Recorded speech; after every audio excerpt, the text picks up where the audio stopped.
Good afternoon, everyone, and welcome to today's webinar on feeder protection and theory on the G multi-lane feeder protection relay setup. My name is Eduardo Iglesias. I'm currently the Senior Regional Manager for the Industrial Market in the Southeast U.S. And on behalf of the GE Grid Automation team here present, I would like to thank you for taking the time to participate in today's session. Before we begin, I would like just to take a couple of minutes to go over some housekeeping items. First, I want to make you aware that this session is being recorded, and as such, the video will be available for you for the next 90 or so calendar days for on-demand viewing. Okay, the recording can be accessed using the same link that you use today to access this live event. And the Teams platform that we're using has muted all of your microphones. So please use the chat box to communicate with us, ask questions. That chat box is either on the top right-hand corner of your screen or at the bottom center. It's the one that has the little question mark for you guys that are not familiar with the Teams platform yet. And we will email you a copy of this presentation tomorrow, so you have it for your records and future reference if you desire so. And if you need a copy of the certificate, please email Team Fahey or myself, and we'll make sure that you guys get it soon thereafter. Today's webinar, we have two of our technical application engineers, Mike Ramalashan, which will be our main presenter, and Paul Smith, which will be backing him up with questions and answers and that sort of stuff. So with that said, Mike, the floor is all yours. Thank you, Eduardo. Good afternoon, everybody, and welcome to G Multi-Lanes Feeder Protection Seminar. As Eduardo said, some housekeeping, just a reminder, please ask questions. There's a Q&A chat box, ask questions in the chat box. And Paul will answer them, and I will also answer the questions in the last about 15-20 minutes of the presentation. So before we jump right into the presentations, a brief review of our power system components and what components we're going to be focusing on in today's seminar. So first of all, everything gets started at the generating station. Obviously, this is where we generate, we convert, whether it's converting fossil fuel to energy, to renewables, wind, solar, convert it to using a generator, converting it to power. Then we use our transmission system to reduce the losses that when we transmit that power. To reduce the losses, we step it up to high voltages because of I squared T losses. So if we step up our voltages, we decrease our current, so we decrease the I squared portion of the loss calculation. Then finally, it gets stepped back down into, when it gets close to our load, into what we refer to our distribution stations, which then gets stepped down further to then travel to where the power is needed, whether it's an industrial facility, commercial facility, or obviously residential.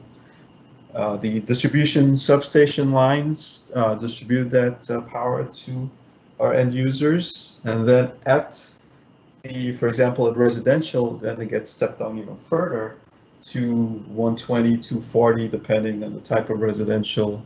And for commercial, you might have high tension, some high tension, so maybe at 4 kV, 13 kV, and industrial even higher, which will then have internal transformers to step the voltage down to the usable voltage range. In terms of residential, most of voltage we use is 120 to 40, and this is usually a single phase service. There are some special, like New York City, where they have underground secondary networks.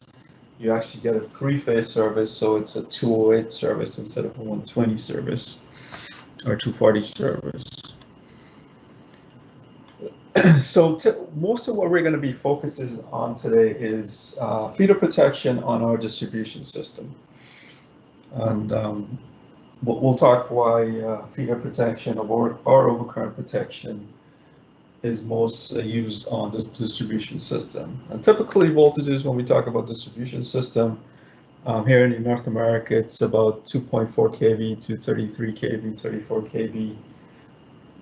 Obviously, things are usually relative. I've had the opportunity to go to Bermuda, and their transmission voltage is actually 33 kV. So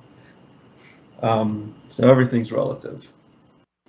So then these radial lines or distribution feeders are tapped, whether overhead or underground. They're tapped into our loads.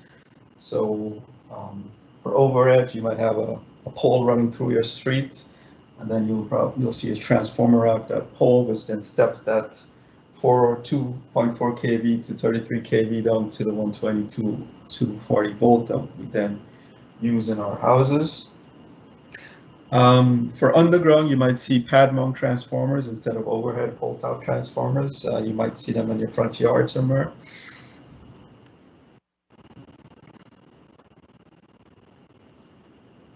So just schematically how everything operates. Obviously, there are multiple distribution lines that go to multiple locations, to multiple load pockets. So every distribution line will leave the substation and via a breaker. So you have a circuit breaker at the substation. Then as it gets out into the distribution world, then you might have overhead reclosers, and we'll talk about what the purpose of reclosers are later on. Or as it goes even further, you might have fuses. The basic purpose of the circuit breaker, the auto recloser, and the fuse that we'll talk about is to interrupt or isolate parts of the distribution system when there is an abnormal operating condition in the distribution system. And there's a number of different abnormal operating conditions they can operate off, but most common that we think about the most is short circuits, right? Whether it's a face-to-ground fault, three-phase fault, face-to-face fault. And the beauty of the distribution system is mostly, and not all the time, is there's usually one source, whether it's usually from the utility substation. There might be cases internally in some facilities that might have cogen, and that's a different scenario. And that's why we can apply overcurrent protection, because overcurrent protection inherently is non-directional by nature, and because most of our distribution system is only flowing in current, or power is only flowing in one direction, it's easy to apply overcurrent protection.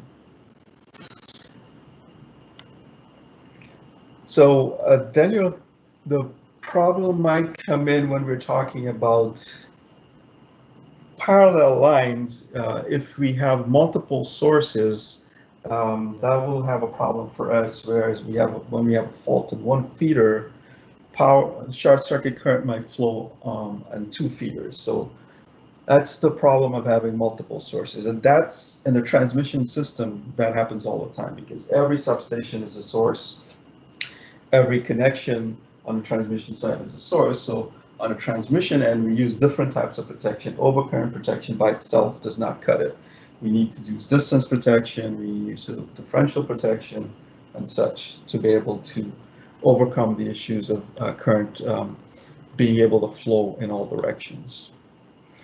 So this is what I mean with, for an example, for a multi-source system. So for example, you have a generator within this 13.8 kV, say an industrial facility. So we have a utility feed comes in, and then we also have a generator, a cogen, or something to supplement the power that is being imported by the utility. Usually in normal conditions, the flow is towards the load. However, if you have a fault on feeder 1, for example, the generator at the industrial facility will feed fault current into that feeder. And so instead of having load flowing to power flowing towards the load, power is now going to flow back into the utility feeder, and we need to protect against that also. So distribution system, as the entire power system, we are fortunate in the fact that our power system, we are so good at what we do. Most of the time, people are with power. There are minimum outages, so a lot of people don't realize what goes on behind the scenes, what equipment is involved, how we work to keep that and maintain that, the power system up and running. Obviously, there are cases when a few times it does happen, like during natural events and such, that we do have outages, and then when people do have outages, that's when we,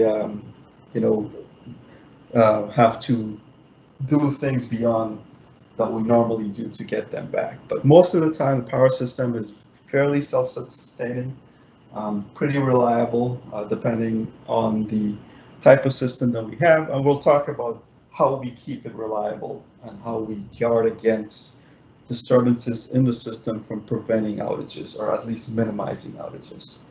So some of the equipment, you guys are probably familiar with a lot of these pieces of equipment that we generally use in the distribution station system. So the fuses we talked about, so you might have a branch circuit of fuses that's protecting that branch circuit. You might have capacitor banks for voltage stability, right? So if you have a long feeder that is going from the substation to some rural area, because of the voltage drop across that long feed, the end user might see low voltage. So you might need to supplement that by adding capacitor banks to maintain that voltage stability. And we have the auto reclosures. We'll talk, they could be pole top, they could be pan mount. Voltage regulators, similar to a capacitor, but it's more of an active way of maintaining voltage.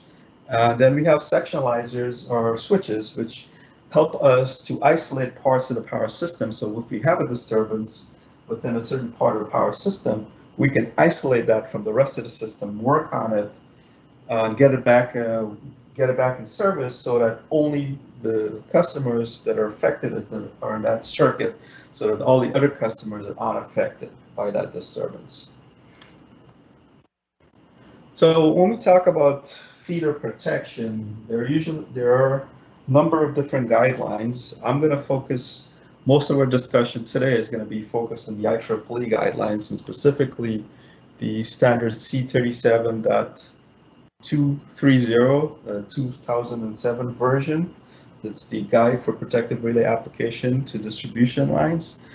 And I've highlighted the sections that we're going to be focusing on mostly, which is obviously going through some of the fundamentals, which we've talked a little bit about. The fundamentals are understanding how the power system operates, understanding the components that go into the power system, and how the load flows and what are the fault characteristics.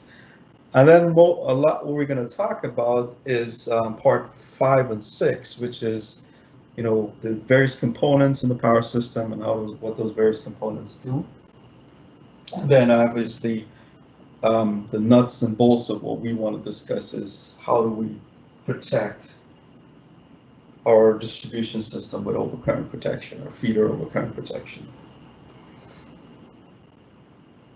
So what are the nature of faults? How do faults happen in the power system?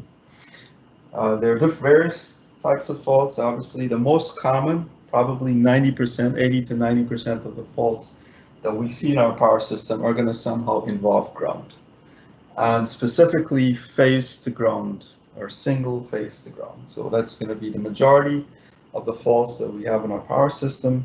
Everybody probably knows that already. But we also have to guard against phase-to-phase faults, 2 phase-to-ground faults, and 3-phase faults. The big difference between the 3-phase faults and the other types of faults are the 3-phase faults is a balance fault, so that's almost how the power system is normally operating, balance, but with high currents. And then the other types of faults are we refer to as unbalanced faults. So what happens when a short circuit happens? So we basically bypass the resistance to the load, right? So once we've bypassed the resistance to the load, we go back to Ohm's law, we decrease the resistance to the source. So we've done that, our current will increase. So it causes high currents to flow in our power system. That high currents, going back to the I squared R heating in our cables and wires, that can cause not only the wires, but in transformers and equipment and breakers and buses. It will start to cause the equipment to heat up. All of these equipment are built or designed to handle a certain amount of heating for short periods of time. So heating by itself should not have an adverse effect on equipment in real time. I mean, it will have an adverse effect in the long term, but that fault by itself at that moment in time should not cause an adverse effect in equipment. It'll heat up.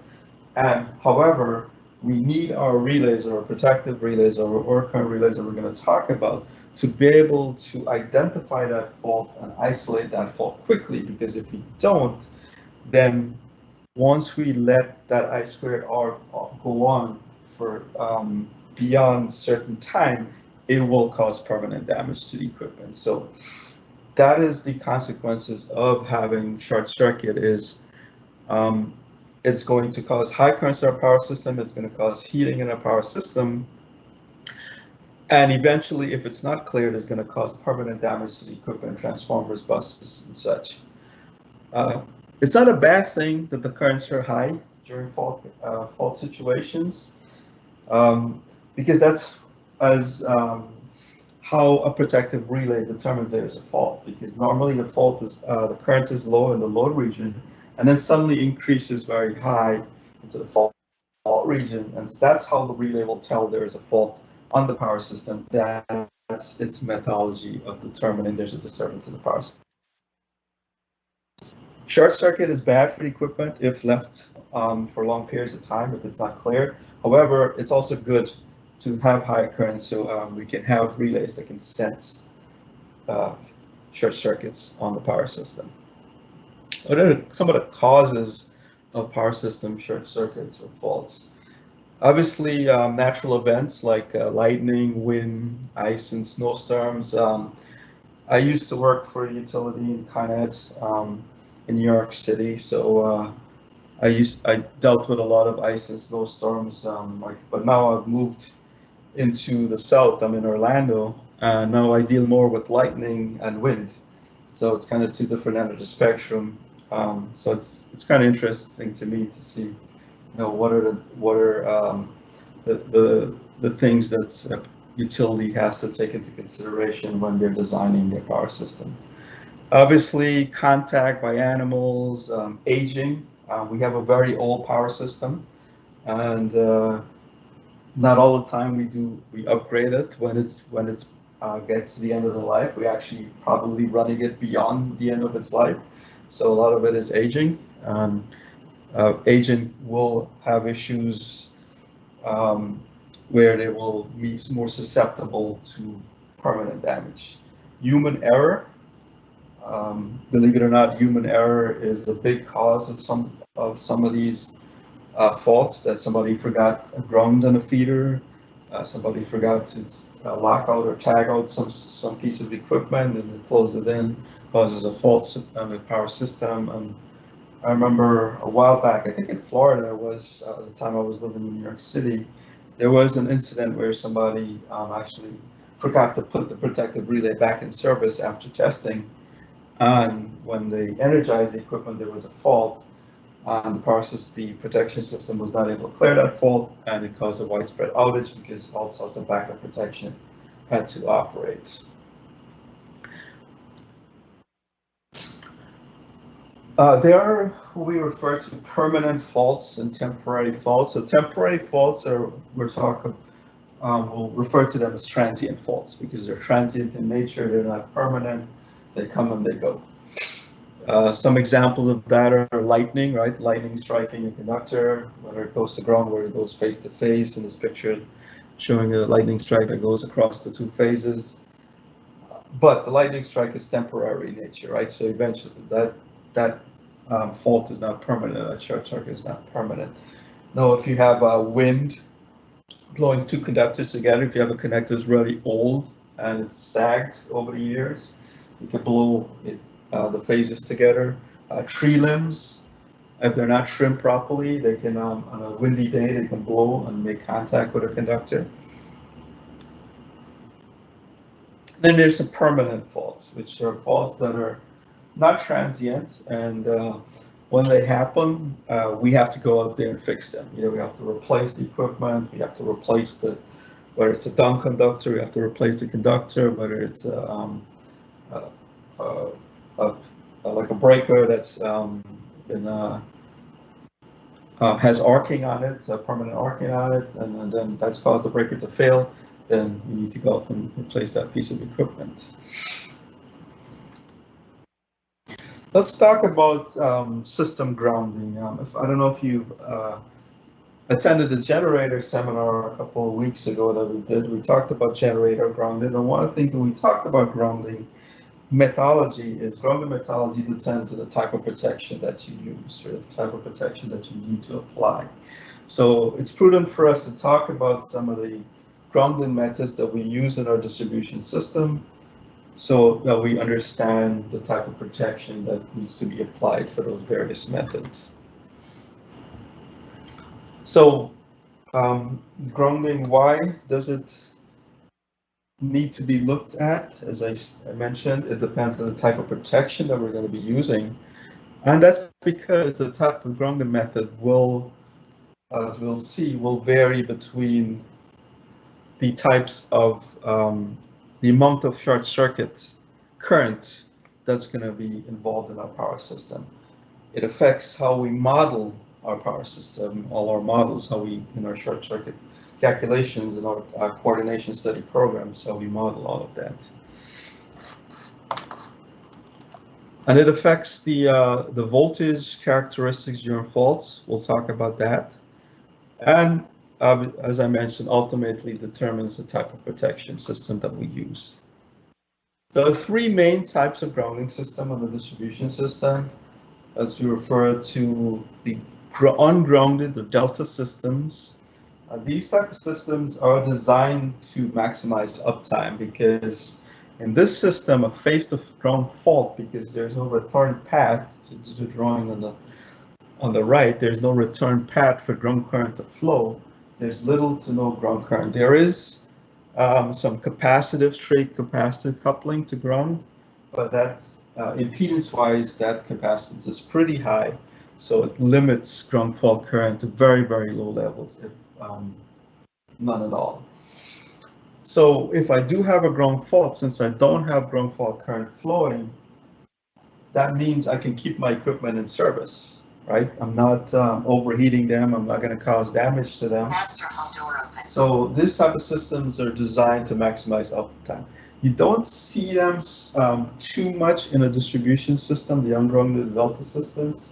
Where you see them most is on generator connected facilities.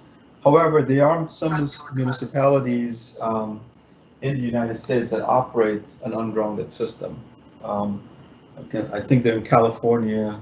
There's a couple of them that I can remember. And these require very specialized type of protection. We're not going to talk so much about in detail about the protection for ungrounded systems. But then the second method is the solidly grounded system, which is a single point ground, usually at the utility distribution transformer. And for this, there is a path for ground current to flow. So if we have, for this example, if we have a face-to-ground fault in C phase, we have a path for ground fault to flow through the grounding into the earth and back up into that short circuit, and that current can be very high, as much as high as the phase fault currents.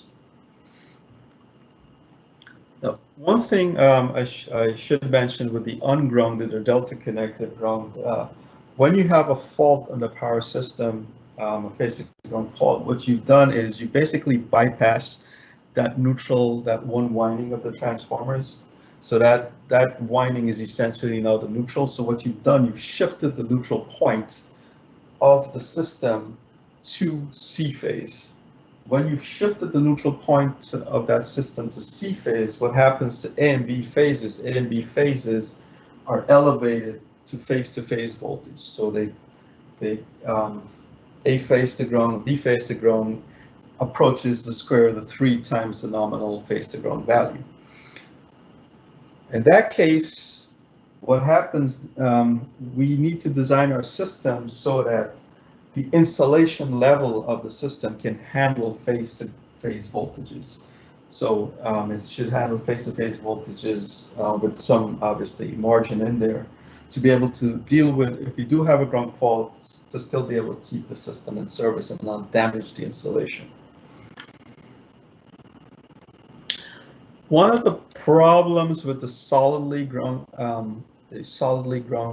method is the touch and step voltages issues that we can have. So if you do have some sort of ground fault in the system, and depending how good your ground is from your transformer to your ground mat, you could have some ground resistance. Maybe you've designed it properly and it's very small, but over time that might deteriorate and you might have some sort of ground resistance from the transformer going into the ground mat.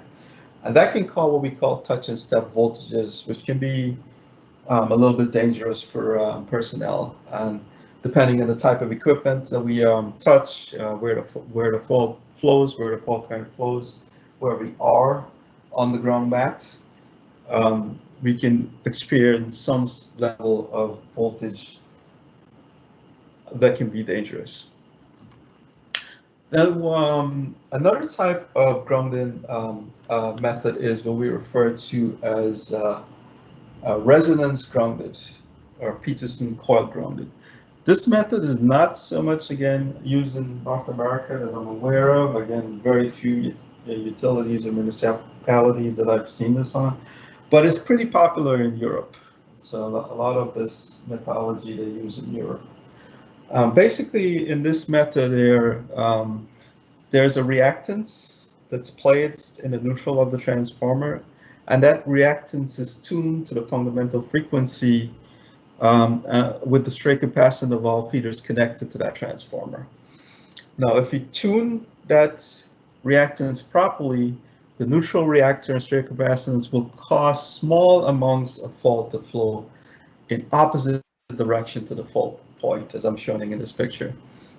What happens is they cancel out each other.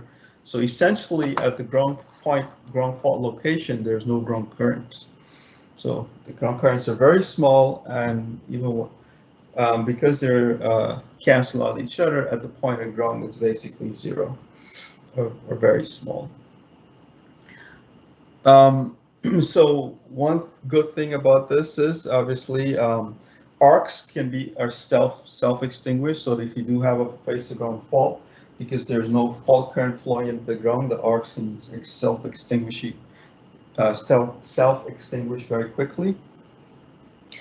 The touch and step voltages, the dangerous or can be dangerous touch and step voltages we talked about, are very low, so it's not dangerous for personnel. And basically, intermittent ground faults are avoided. The disadvantage of it is obviously the same like the ungrounded system. The insulation level has to be designed properly for the high voltages that you're going to experience in the unfaulted phases. So, for example, surge arresters might need to be designed higher insulation levels and so on, disconnect switches and so on.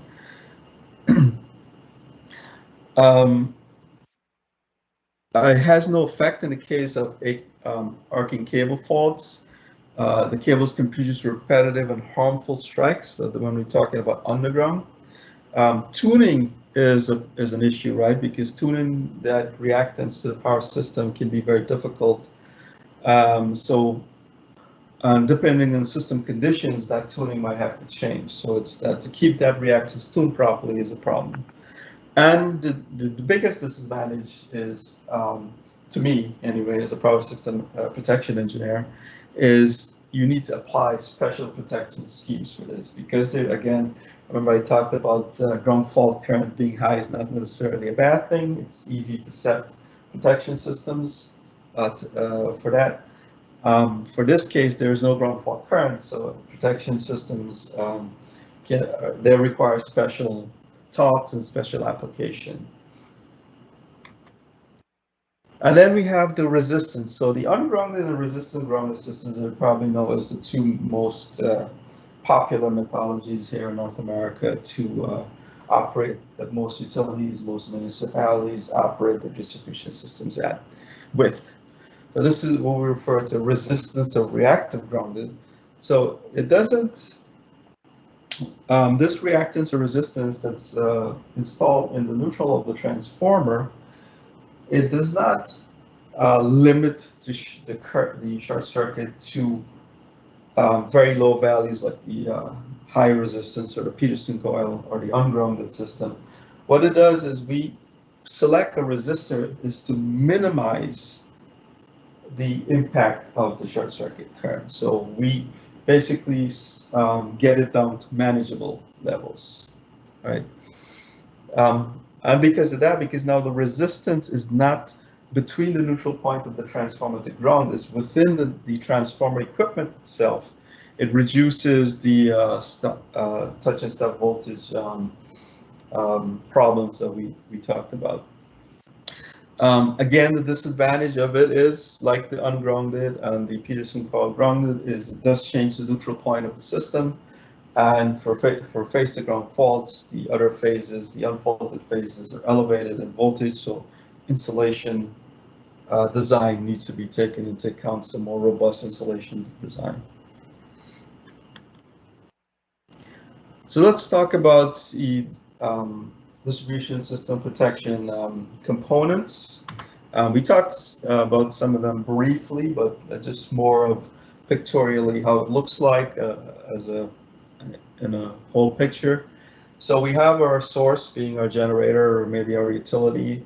Then that source gets fed into a distribution feeder, and that distribution feeder is get fed into a distribution sub. That distribution sub then is going to have a step-down transformer. It's going to step the voltage down to the manageable levels at the distribution level. So it might step it down, for example, transmission voltage of 345 kV to 13 kV. Most of that I know, most of what I've dealt with, it's usually 138, 69 kV down to 13, 4 kV, 33 kV, that kind of range. Just then we have the distribution bus, and distribution, as the word suggests, it distributes that power now to various components in our power system, various loads in our power system.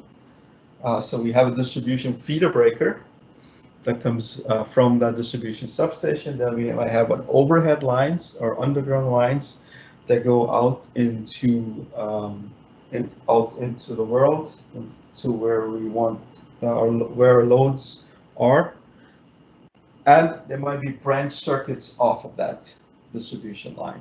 Now, the distribution line, it could be overhead, it could be underground, or it could be a combination of overhead and underground. So leaving the substation, it might be underground for a short piece of distance, and then it comes back overhead into some sort of residential area. And then, depending on where we are on the feeder, we might have these branch circuits to branch off to go to our loads. And those branch circuits might have fuses on them. And then we might sectionalize the feeder. We're talking about sectionalizing it into various segments, and we can add a sectionalizing switch to be able to sectionalize in this feeder example. We have two sections with that sectionalizer switch. So if we have an issue with these portion of the feeder beyond the sectionalizer, we can open that up and keep all the loads on the left of the sectionalizing service.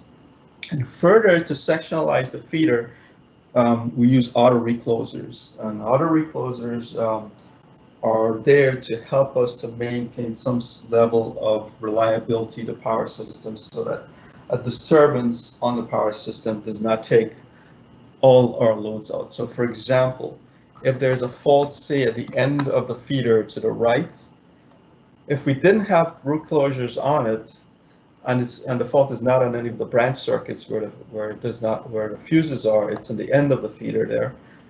What we have to do is if we didn't have auto reclosing, we would have to trip the main circuit breaker. And by tripping the main circuit breaker, we've now caused outages in all of our loads. Whereas if we stuck that middle recloser in there, if there's a fault out on the right of that feeder, that recloser can open to isolate that fault and maintain the loads between that breaker and the other recloser. So we kind of talked about this a little bit when we talked about breakers, auto reclosers, and fuses, but the various components of how do we interrupt faults? How do we take that fault out from the power system? Fuses, we talked about. So all of these branches have fuses on them. So if there is a fault on one of those branch circuits, then that fuse will blow and take that branch circuit out of service. And it also protects us from having to trip the circuit breaker and take the entire feed out of service. So it's another method of being able to keep or minimize the impact of that short circuit to only have to open up the fuse that's associated with that branch. The various types of fuses, the most that's used in today is the expulsion type fuses. And these might be, fuse cutouts. So that's the most popular type. And that's because you can go up there if a fuse does blow, or you can go up there, a utility person can go up, take a hot stick and grab that fuse, pull it out of the fuse holder, replace it with a new fuse without having to climb that pole. So it makes it very easy to be able to do that, to replace fuses. Reclosers we talked about. It could be single phase or three phase reclosers.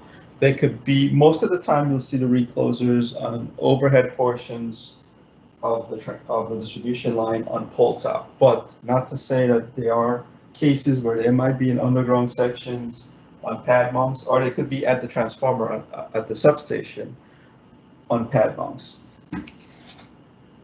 And you have the circuit breaker. So you might ask if I can have the recloser, a pad mount recloser, if I can have it at the substation, why do I need the circuit breaker? Capabilities.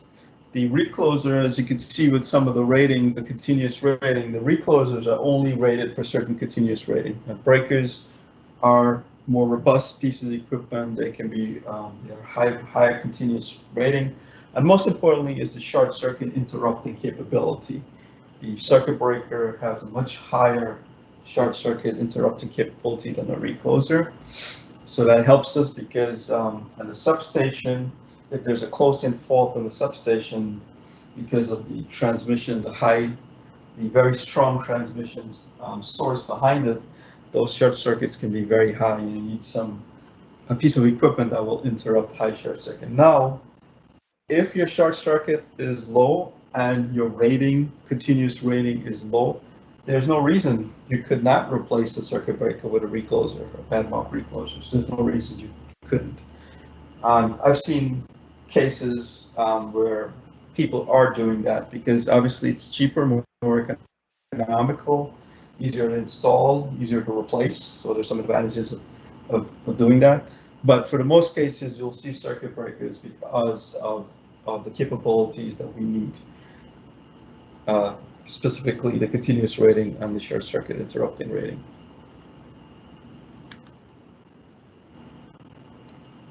So with each device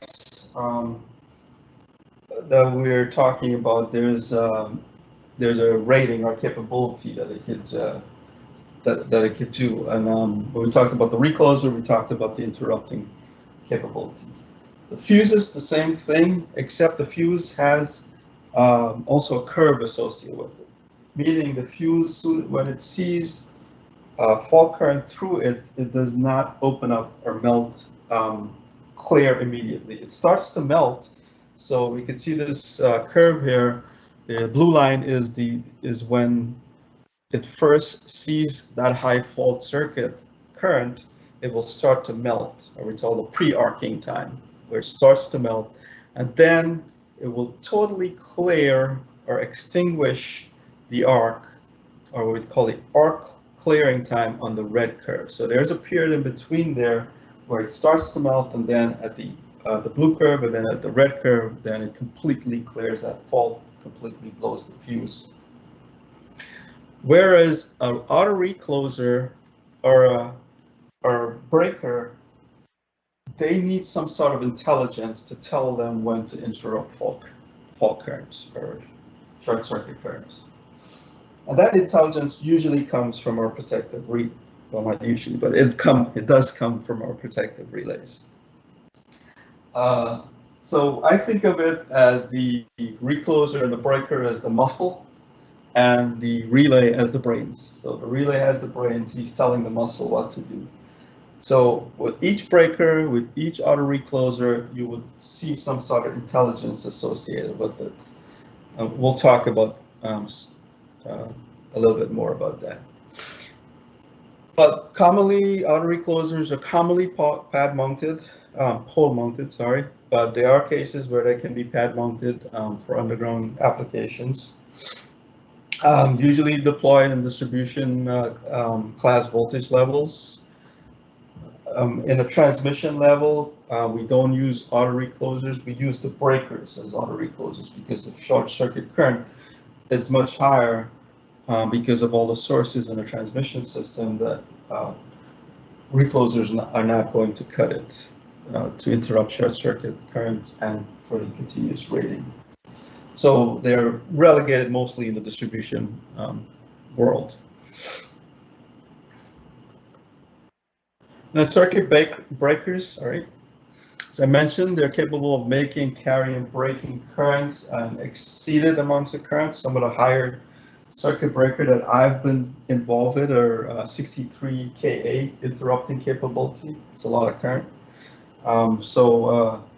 And that was when I was working in New York City, so you could tell the fault in such a close connected grid, how much fault current you'll see on the system. And I'm showing in the bottom picture here, I'm showing the relays or the brains behind it. So the relay is the one that's responsible to telling the circuit breaker what to do. So the relay tells it to open. Hey, I've sensed the fault, you need to open. It sends what we call a trip signal to the circuit breaker, and that contact or trip contact will then energize the trip coil of the circuit breaker. There might be an auxiliary relay before it hits the circuit breaker. So for example, if I have a bus differential relay which needs to strip multiple circuit breaker to isolate that bus fault, the relay might go to the trip coil of an auxiliary relay, which then has multiple contacts on it to then trip all of the circuit breakers. However, with modern microprocessor relays, there is never a need to have to use a lockout relay because modern microprocessor relays have the I/O capability. They have enough outputs to be able to trip multiple circuit breaker. And those output contacts, if you get them in high break solid state output contacts, they are also capable of interrupting the trip coil current. So there's no reason that you have to have a lockout relay. And most of today's world have gone away from the lockout relay. Or auxiliary relay. They've gone towards stripping directly from the microprocessor, and we refer to that as a virtual lockout. So the microprocessor now then becomes the lockout functionality within the coding or the logic of the relay becomes the lockout function, and that's why we refer to it as a virtual lockout. So as I mentioned multiple times already, but I tend to do that before I get to the slide that I'm actually want to make the point, but just to reiterate, the protective relay is the one that needs to take the corrective action to sense that fault. and give the circuit breakers the signal to interrupt that current. So what our goal is to minimize and prevent damages to the faulted equipment, isolate that fault, right? Reduce the fault duration, right?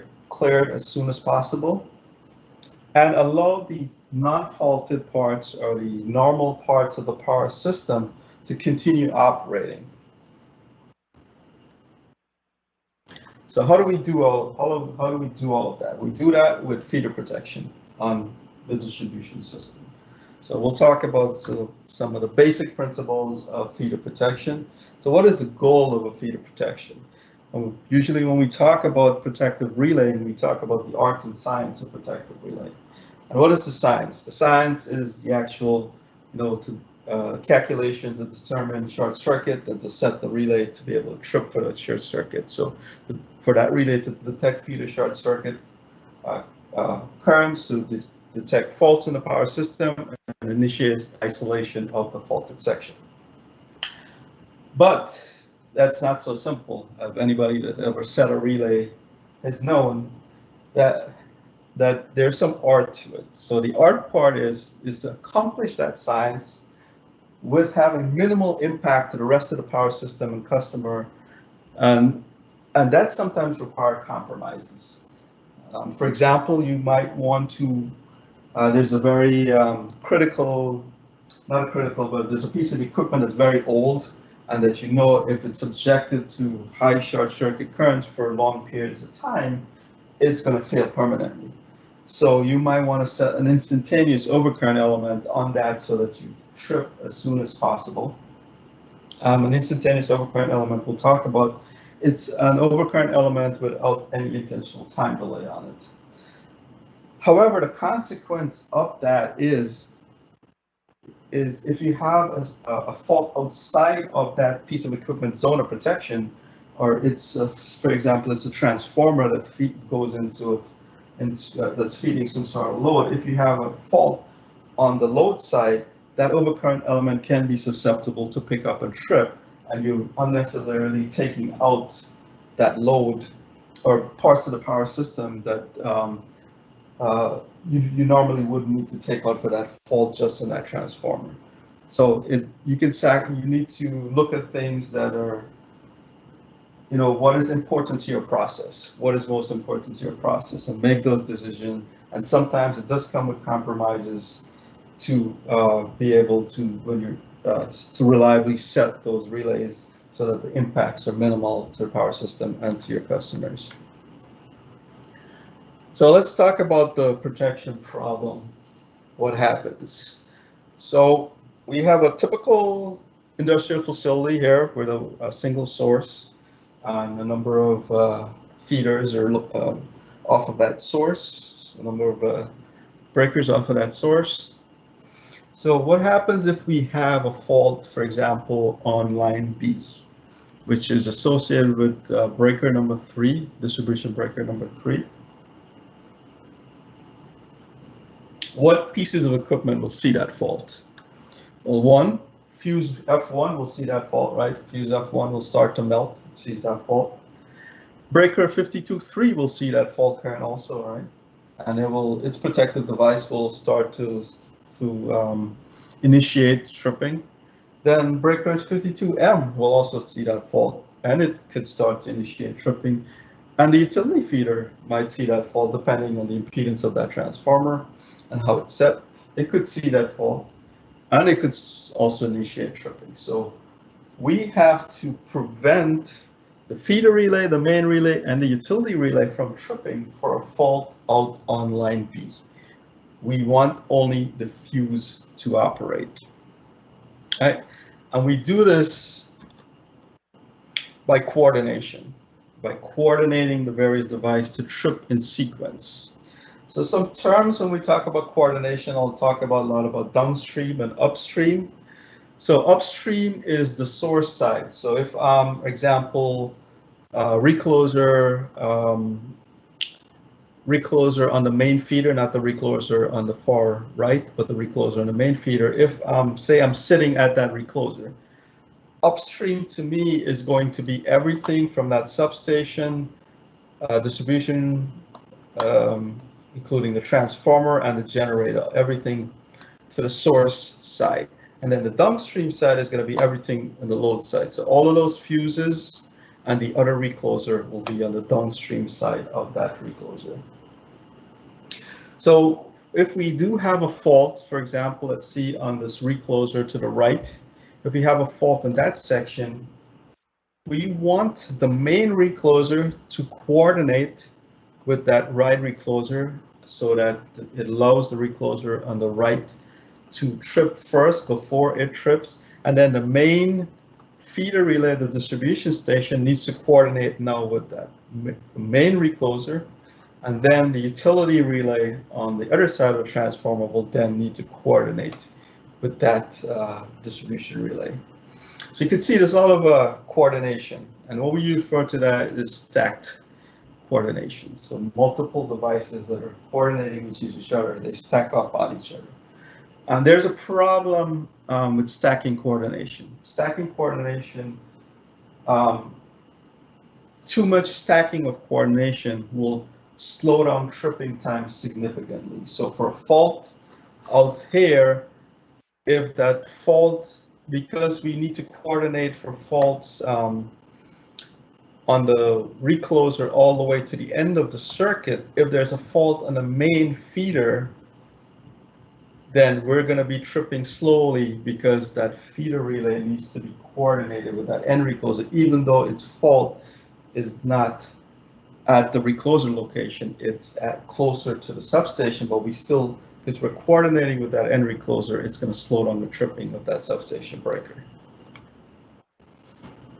So what we typically use, the ANSI numbers for overcurrent protection is the 50-51, the 50 being an instantaneous overcurrent element, and the 51 being a time overcurrent. And overcurrent is one of the most simplistic protection types of protection systems to apply.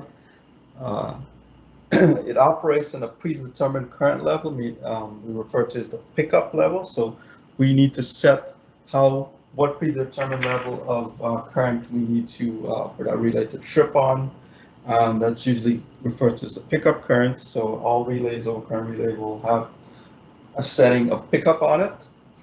There are other types of overcurrent relay, which one is the directional overcurrents and the differential overcurrent. We won't talk so much about them, but the directional overcurrent, the only difference between it and a normal overcurrent element is it will only see faults in one direction. So you just need to set it to which direction you need to see the fault. But typically, as we talked about in our distribution system, faults are only going in one direction anyway, because the source is behind, it's upstream.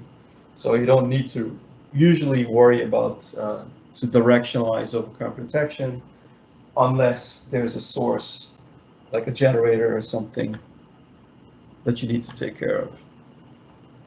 So the common protection elements, as I mentioned, the 50-51, then the 67, which is the directional element. The directional element also needs a polarizing signal. The polarizing signal tells it, what the direction is of that fault or that load that's going through that CT.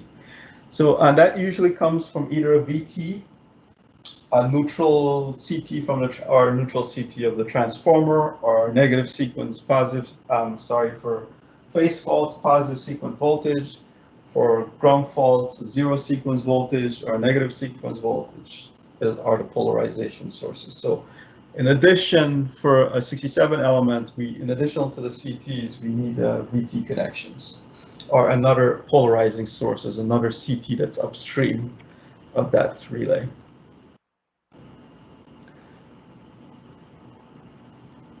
So the typical overcurrent protection, we talked about the power flowing usually only in one direction, and we refer to this as a radial feeder, meaning if current is always going to flow in one direction onto that feeder, it's a radial feeder. If currents can flow in both directions, we refer to it as a loop feeder. And a loop feeder just means that there's a source at each end of the feeder. So the short circuit current that we calculate will determine how we set the relay. Overcurrent relays are simplest. This is most of the simpler type of protection. Inexpensive if you apply it in the most simple manner, but we'll talk about some, some things that we can do with microprocessor relays that's beyond the overcurrent protection that gives us a lot of value. If they need to coordinate with downstream devices, we need to add time delays on them. When we talk about time delay, we'll talk about two types of time delay: definite time delay and inverse time delay. We'll talk about what that means. They can be slow if they need to coordinate with things downstream. They are selective. If they're coordinating properly, they are selective. Selective meaning they're only going to trip for faults within their zone. They're not going to trip for faults, for example, on a feeder branch that has a fuse on it. But we're sacrificing speed because we need to slow that down to coordinate with that fuse. We can use to speed up that process to be able to trip faster and not have to coordinate. We can use communication seams to be more selective and make that to speed up that tripping. An overcurrent, instantaneous overcurrent element, as I mentioned, there's an overcurrent element with no intentional time delay. It's probably about a cycle usually because of just the algorithm of the relay. The A to D converter, the relay has to convert that analog signal to digital signal and has to sample it, it has to filter it. So it's not instantaneous in a sense. It just takes about a cycle. And what that looks like on a curve is when I set the pickup, anything in that shaded region, it will trip first. So anything above the pickup and above one cycle. So any fault that is above the pickup that I'm set, say the pickup is 1 per unit. And if there's a fault anywhere above 1 per unit and that lasts more than a cycle, that overcurrent, instantaneous overcurrent element will pick up and trip. So coordinating, so if we use an instantaneous overcurrent element, how do we coordinate? So the red relay on breaker B, that can be set basically instantaneously where it's just a 1 cycle delay. So it'll pick up pretty fast for faults within its zone beyond breaker B. But breaker A, the blue relay, since it needs to coordinate with the red relay, it needs to be more than a cycle. It needs to give the relay enough time to sense that fault. So we need to have some sort of delay between the red and the blue relay. And that time what we refer to is a CTI, or the coordination time interval, or coordination. There's various terms for them. I usually use the CTI, coordinating time interval. I'm trying to remember what the other terms are right now, and I'm drawing a blank. Sorry. Then we have the inverse time overcurrent relay element. It provides some delay before the element operates. So for anything close to the pickup, you can see the time is much higher. What that helps us to do is it helps us that there's small fault current levels. Could be transient in nature or self-clearing in nature.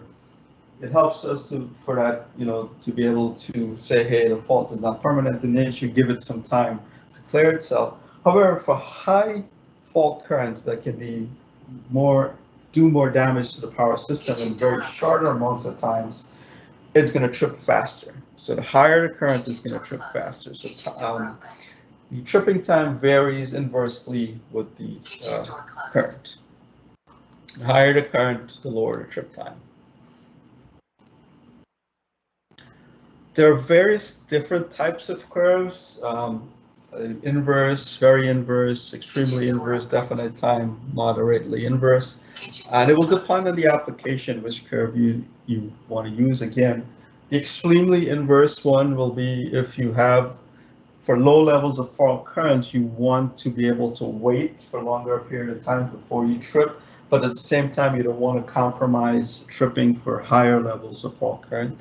So extremely inverse, whereas the definite time or moderately inverse basically is going to say, hey, for high fault currents and low fault currents, I want to trip about the same time. I'm not going to wait too much between the two. So it all depends on the application. And coordinating is similar.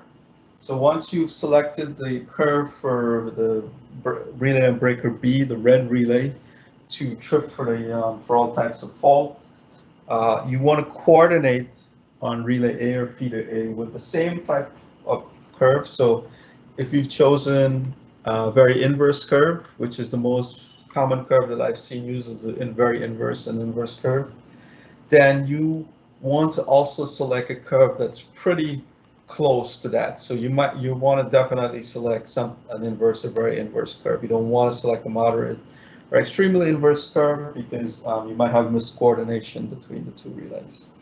Once you've done that, select similar curves, then you just have to stack them and say, hey, the blue curve has to be, coordination time interval to the red curve from the blue curve has to be, say, for example, 0.3 to 0.4 seconds. And now you allow breaker B to trip for that fault before breaker A trips.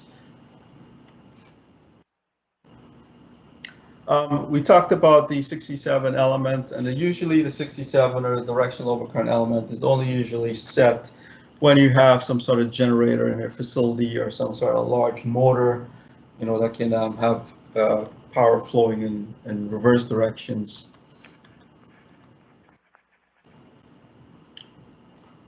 Ground fault detection, balance load is near zero ground current, but when a fault occurs, there's high level of fault current, and depending on this power system grounding, which is usually if it's a resistor grounded system, it's going to be some level of your load, magnitude of your load, and it's going to be some level of magnitude to your phase fault current. Now, the beauty about the ground current overcurrent protection is I can set it more sensitive than my phase overcurrent, because my phase overcurrent, I have to set it to trip for faults, but at the same time, I don't want to set it to trip for load currents. So I have to set it somewhere in between my minimum fault current level and my maximum loading on the feeder. Whereas in a ground overcurrent element, I don't really need to look at loading in the feeder because during normal conditions, my feeder is balanced, so I should see very, very little close to zero ground current. Of course, if you have a very unbalanced power system, then you have to take that into consideration. But most of the power systems, especially, are pretty balanced during load conditions. Then the type of protection that you use with the CTs that are connected for ground current protection, there's two types of connection. There's the residual current connection, which basically can use either a CT that goes across all three phases, or we can use the residual connection of the three-phase CTs. Fortunately, I'm not showing the residual off of the three-phase CTs in this slide problem. Or I could have what we call a zero sequence connection, where the CT is a very sensitive CT, ground CT, that's going across all three phases. And it's the difference between the two methods is the residual connection is only as accurate as your phase CTs, because your phase CTs are giving you a ground current.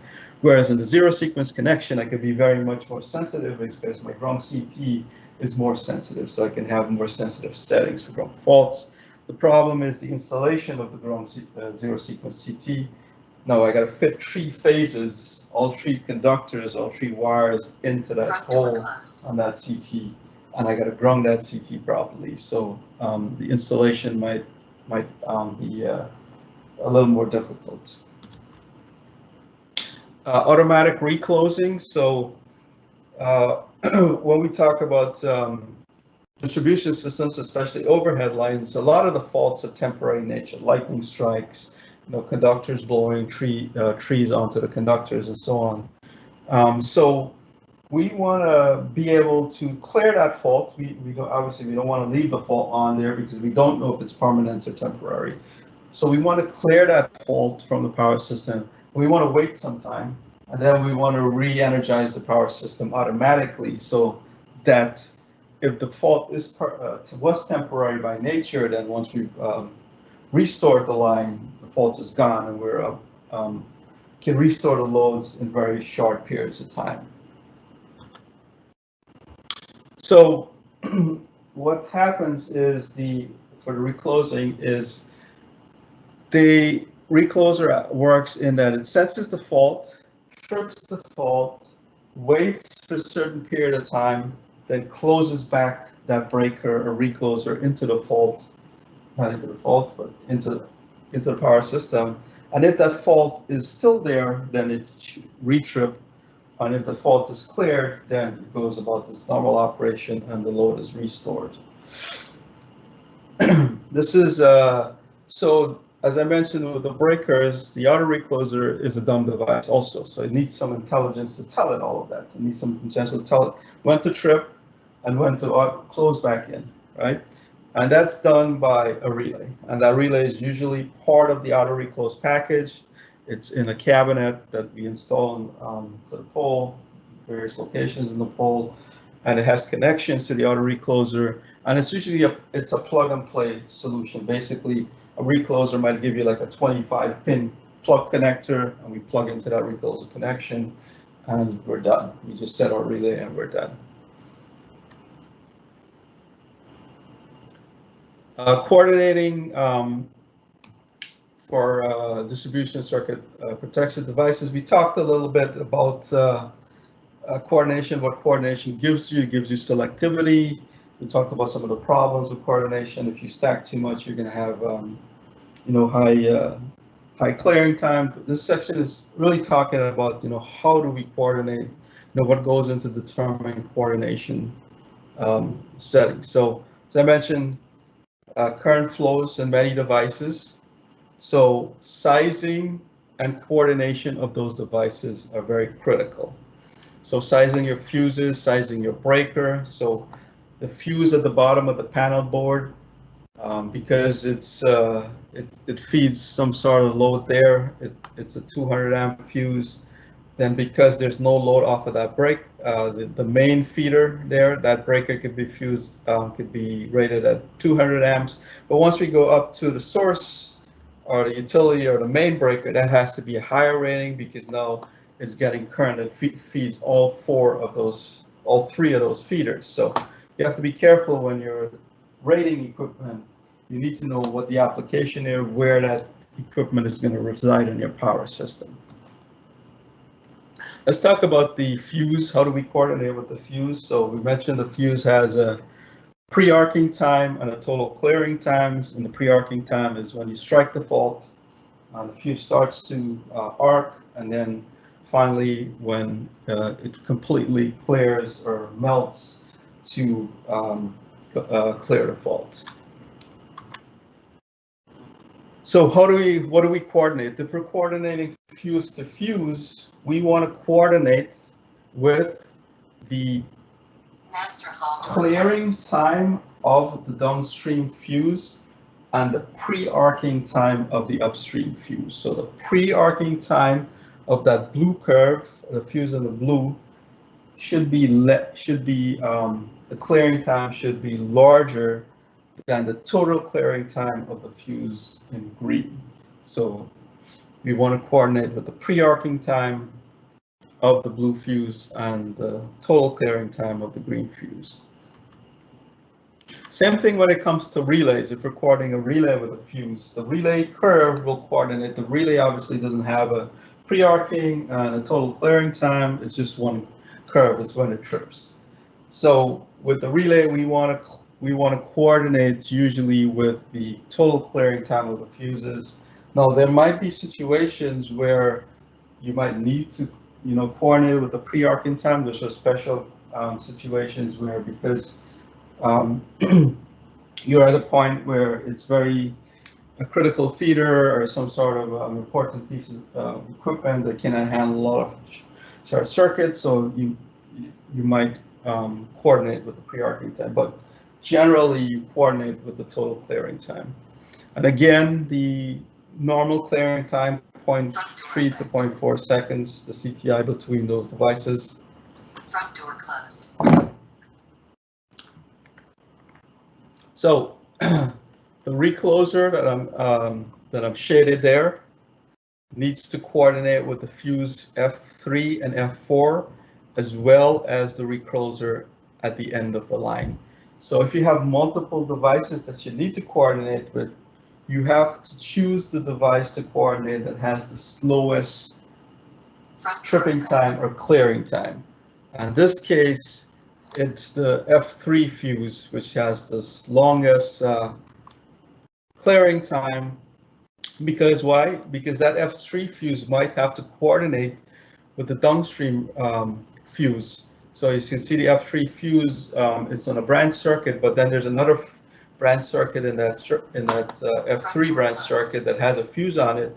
So that F3 fuse might have to coordinate with that downstream fuse, making it slower than the F4 on the reclosure at the end of the line. So in that case, we'll have to coordinate with the F3 because it has the slowest clearing time. Then the relay back at the substation, then he might just have to coordinate with the recloser or the fuses, depending again which one has the slowest clearing time. Front door closed. It's probably the recloser R2.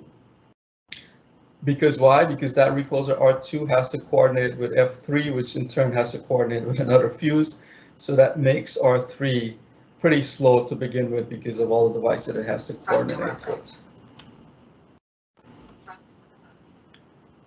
So the rules for coordinating fuse, coordinating devices, I talked about coordinating with the total clearing time. You don't want the curves to touch each other because then you're going to have miscoordination.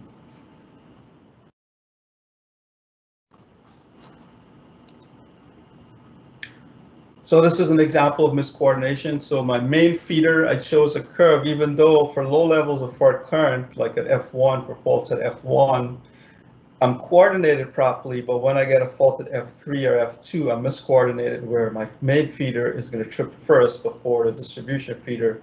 And that's not good because then I've cleared the main feeder and I've not only taken out not only have I taken out that feeder that's associated with the fault, but I've taken out all the other feeders within my substation or my industrial site.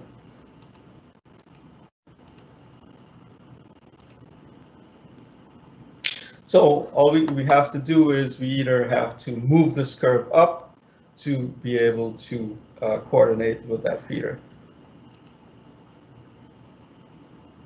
And then again, for a loop feeder, just a quick example for a loop feeder, all we've talked about was a radial feeder, but remember I mentioned there's also loop feeders. So in this case, breaker 3 at the bottom is what we call our tie breaker, which ties those two feeders together, creates a loop between substation X and substation Y.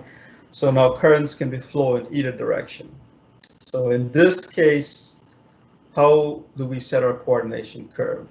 Right, so what is our slowest curve is going to be when I'm looking from, for example, bus X to bus Y is for currents for faults on bus Y.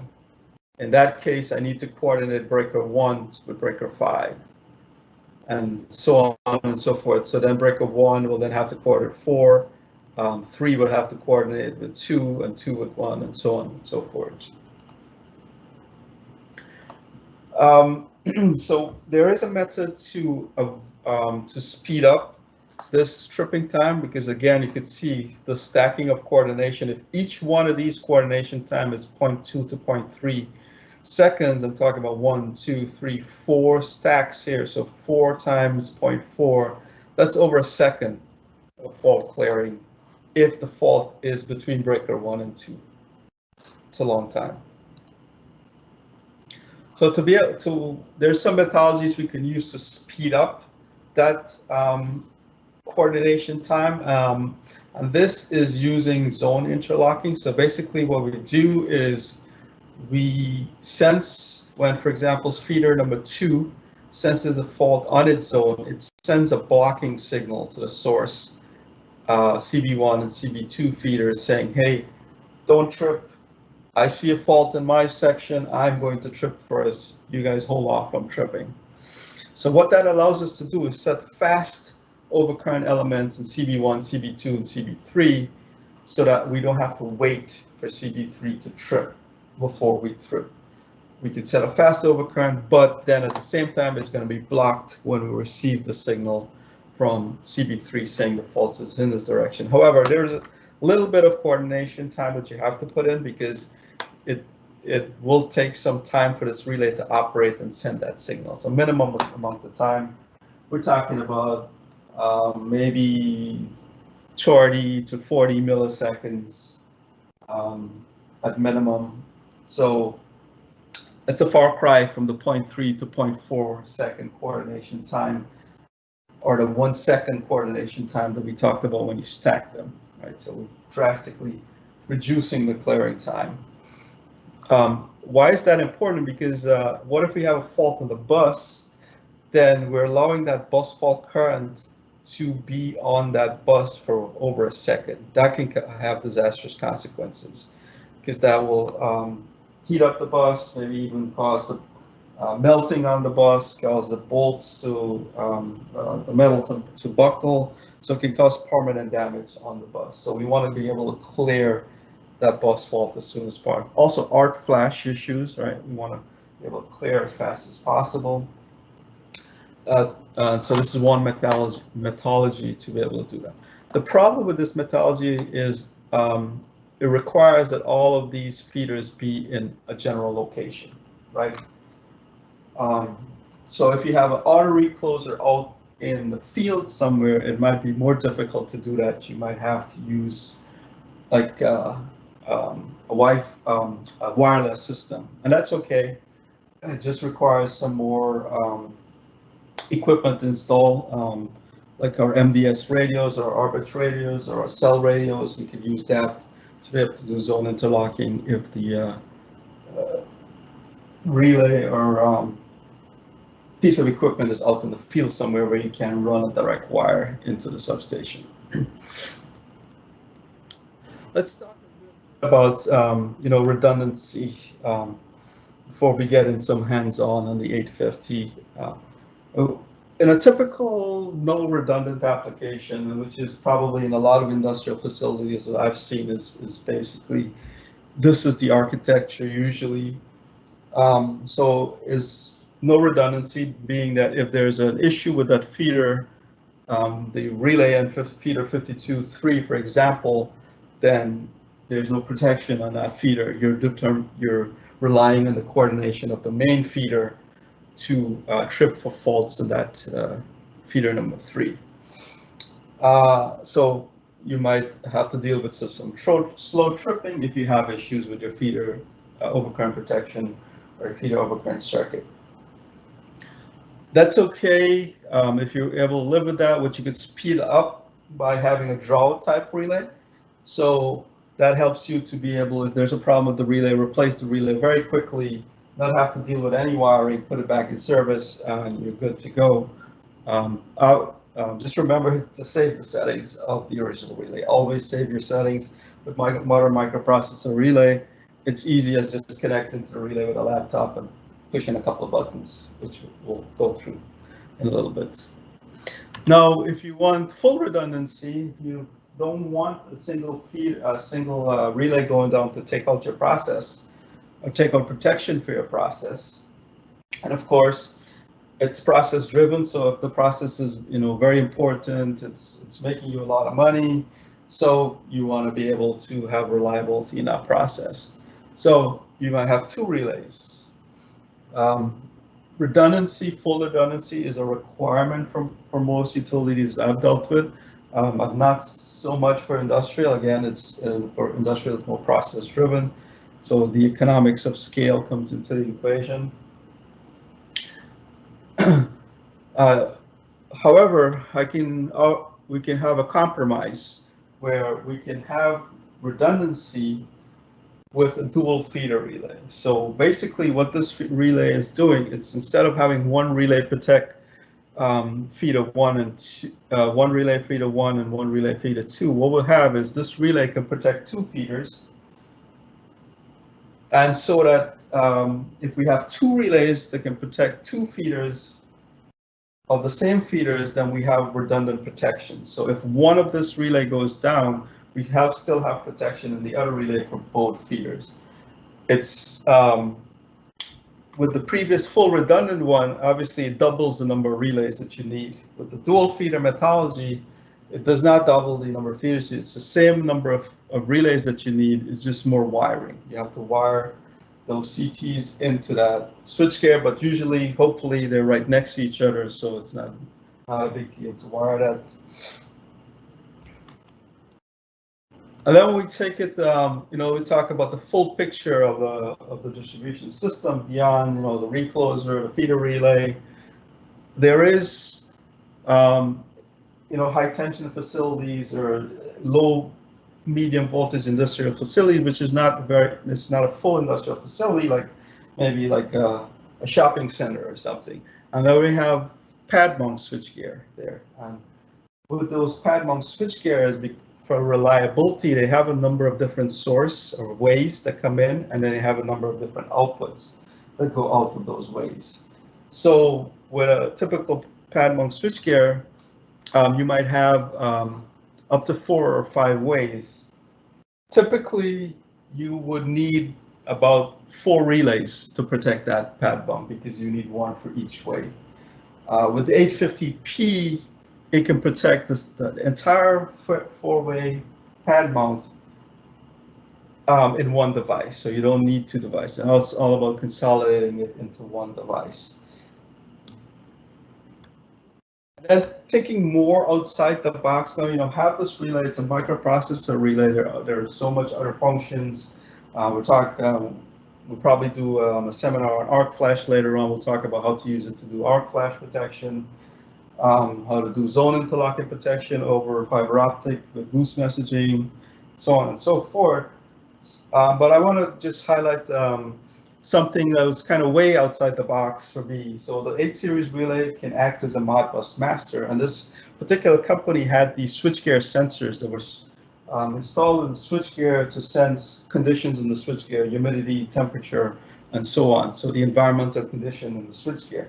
So instead of having separate comms for this device, since the relay is already in that switchgear, we can connect those devices to the relay and gather the information from that device into the relay. Not only now that you have the information, which you can then send back to your SCADA system via the relay, which you're going to have to connect to your SCADA anyway, without having to have another redundant comms pad to the sensor. It also puts the electrical and environmental data together, so you can correspond and correlate them very easily by looking at one device instead of looking at 2 devices that have to put the times together and so on. So again, it helps with your monitoring, with your diagnostics of your switchgear. You might see things going bad. You see all of a sudden you might see like arcing currents, and then your temperature goes up in your sensor. You want to correlate those things. So that's the end of the theoretical part of the presentation. Just wanted to go through some of the 850 setup software. So we'll take the next 15-20 minutes to do that before we take some questions. Hopefully Paul has answered some of the questions that you guys have out there. So in the 8 series setup software, and this is true for any 8 series relay, including the transformer diff, the generator relay, the 889 or the 869, which is the motor relay. The setup is similar, where you have an online window on the top and an offline window on the bottom. In the online window is, as the name suggests, is when I'm connected directly to the relay. So I have a relay on the bench. This is an 850D relay. I'm connected to that. So there's 2 ways of connecting to the relay. One is a quick connect method, And this is what I've done. I've connected to here. So I'm going to connect as observer means if you just want to connect to the relay and look at the parameters in the relay, just read settings, read oscillography, look at the settings, then you can log in as observer. However, if you want to make changes to the relay, you need to log in as admin to be able to make changes in the relay. The default password is 0 for all 8 series relays. So now we're connected live with the relay. Before I go into the relay, I want to just mention the 2 connection methods. So the quick connect would be a way if you just very simply go up to the relay and you want to quickly connect to the relay and you just want to walk away from it. So it's a very quick method to do that. However, there's another method to the device setup. With the device setup, if you have multiple relays in your system and you want to be able to just walk up to one relay and connect to that relay without doing anything, what you could do is when you're doing your commissioning, you could set up multiple relays in here to be able to connect to them. It will save the serial number, all the settings, everything for you, and then you can then grab that to your offline window to save them locally on your computer, so you have a record of everything. And then later on, when you go back to your relay, you could just connect to that relay and it will tell you whether you connected to the right relay or not. So right now I'm connected through Quick Connect. And this is the basic menu of the relay. One of the things I just wanted to show you is, I don't have my camera on my relay, but in the software it gives you a mimic of the front panel of the relay. So whatever is happening in the relay, my bench right now, you'll see it right here. So you can see a couple of alarms up right now. There is an alarm that's blinking, telling me there's something alarm message there. The in-service LED, very important LED. Whenever you walk up to an 8 series relay, it has to be green. That in-service LED has to be green. Anything other than green, there's a problem with that relay. If it's like it is now, if it's yellow, there's a problem with the relay. If it's off, there's a problem with the relay. If it's red, there's a problem with the relay. Anything other than green, you need to take a look at. Something's going on. And the alarm, it basically tells me there's something up on the alarm. So what I'm going to do, I'm going to click on the home button, and that's going to take me to the home screen. And then I'm going to look at the targets. I'm going to click the button under the targets. That tells me those alarms that are up. Right now it says the breaker is not configured because I'm connected to the, this is a default setting file I have in here, so I haven't set up the relay. The relay is out of service. So by default, when the relay comes from the factory, it's out of service, meaning the protection elements are not, even if you set the relay is still disabled. You have to go in and manually tell the relay, hey, now I'm putting you into service. So we want you to make the concerted effort to say, hey, now I'm putting you into service. I'm taking responsibility for all the settings, everything that's in there that's been set up properly and it's been looked into properly. And that once I do that, that will go green. So let's go into the installation and put this relay in service. Right now I'm connecting live to this relay, so if I put it in service, change it from not ready to ready.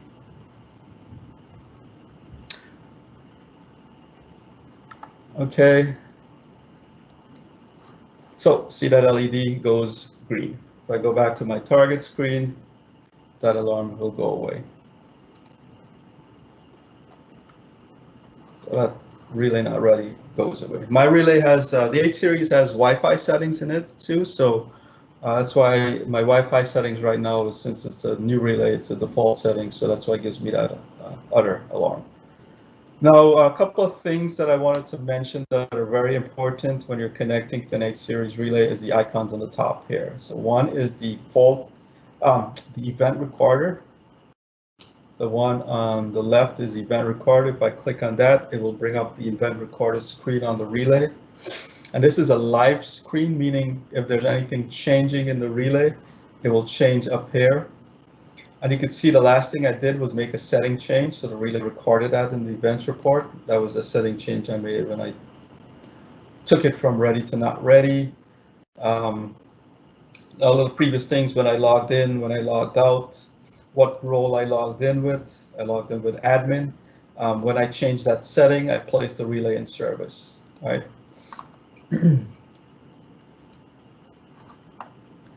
The next one over is the oscillography. Since this is a brand new relay, I don't have any oscillography in it, but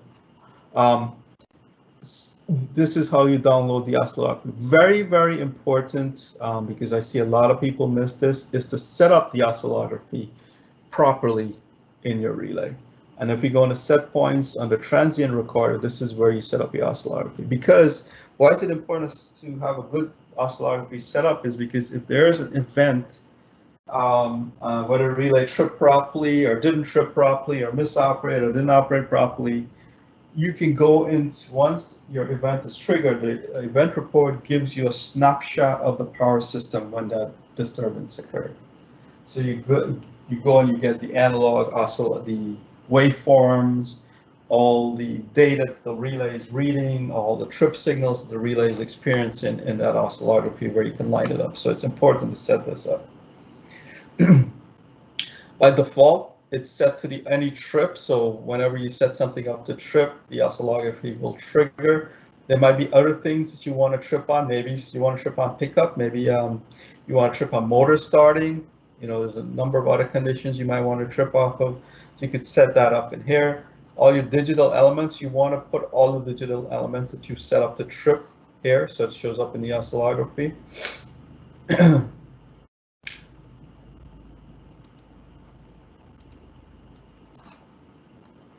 And you want to set up these analog values. There's 16 of them. These are basically values that are calculated internally in the relay. So these could be power, apparent power, reactive power, real power. It can be any of the environmental data that's measuring. It could be anything that's calculated in the relay. So by default, the relay will give you, even if you don't set up these analog signals, it will give you all the currents and voltages that are connected to the relay. But these analogs are extra things that the relay is calculating internally, and you might want to see some of them, like maybe motor loading, you might want to see, or total harmonic distortion, second harmonic current, so things like that you might want to look at. That's important to you. So it's important to set up the oscillography. Next to the oscillography button is the protection summary button. I use this a lot. I actually use it for not only looking at customer settings, but actually setting up my relay. Usually I do it in the offline window, not the online window, so it takes a longer time in the online window because I'm connected to the relay in real time right now. So bear with us here. There it is. So it gives you all of the elements that are available in the relay in one screen. So you don't have to try to find those in the relay menu, even though it's fairly easy to find those. Set points are located under all the settings are located under the set points menu, and of course those settings has groups on them. So the device is all of the non-protection settings, like setting the time, setting the username, setting password, setting the transient recorder, the oscillography, the communication settings, how the front panel works, how some of the buttons in the front panel works, all of those device settings. And then the system is where you would set up how you're connected to the power system. You know, phase rotation, your CT, your PT values, and how your breaker. And that's where we had that error that the breaker is not configured because we had no auxiliary contacts set up to indicate the breaker status in the relay. The inputs are obviously all the inputs in the relay. There are a couple of types of inputs. There's contact inputs, optical inputs, which are wired into the relay. Virtual inputs, which can come from your SCADA system. Same thing with the analog inputs. Remote inputs are basically goose messaging for IEC 61850.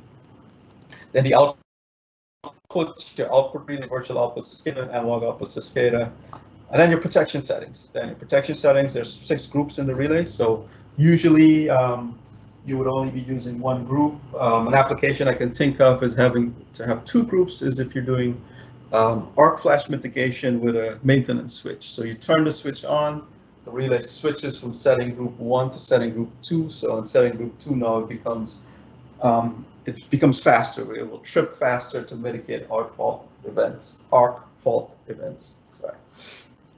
And so as you can see, the menu is pretty straightforward, but the quick summary gives you a quick summary of all the protection elements that are available and the ones that are enabled. So if I click on enable, it'll just show me the ones that are enabled. So that's a quick way of looking at it and setting the relay too. And I'll go in the offline window where it's more easier to see that. But the other icons is the metering screens. If I click on that, it'll bring up a lot of the metering screens in the relay. Currents, voltages, all of that, power if it's set up. Right now everything's 0 because I have nothing being injected into the relay. The I/O that gives you all the input-output statuses, all the contact input, the virtual inputs, virtual outputs, all of that stuff we talked about.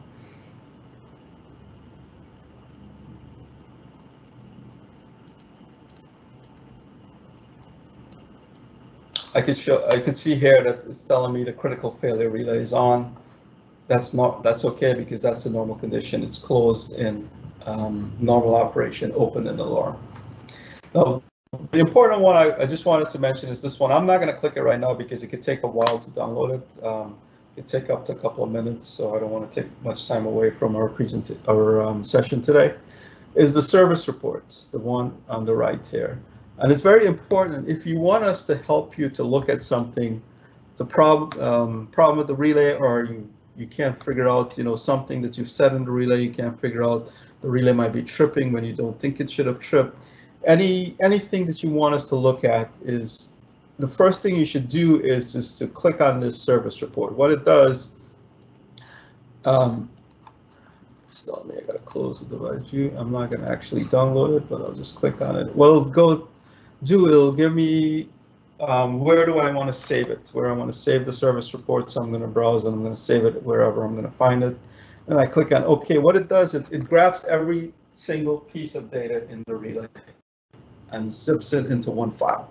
And then you can send that one file to us. So it grabs the settings, it grabs the events reports, it grabs the oscillography, it grabs the data logger, grabs diagnostic information, monitoring information, everything that's in the relay, it grabs, puts it in one file, and you can easily send that file to us. So if anything that you get out of this hands-on is how to connect to the relay and download the service report, I'll be happy.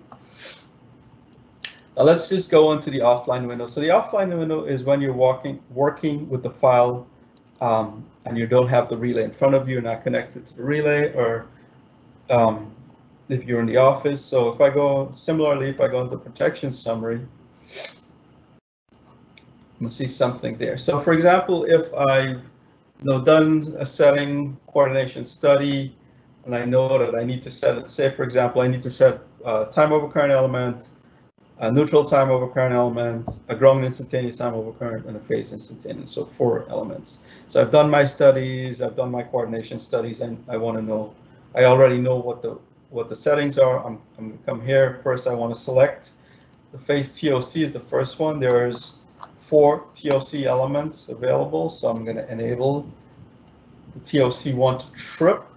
Now, there was a question on the that I'll address right now because we're on the screen. The question was, by default, relay 1, which is the trip relay, it shows as disabled in the settings. So let me go to that relay.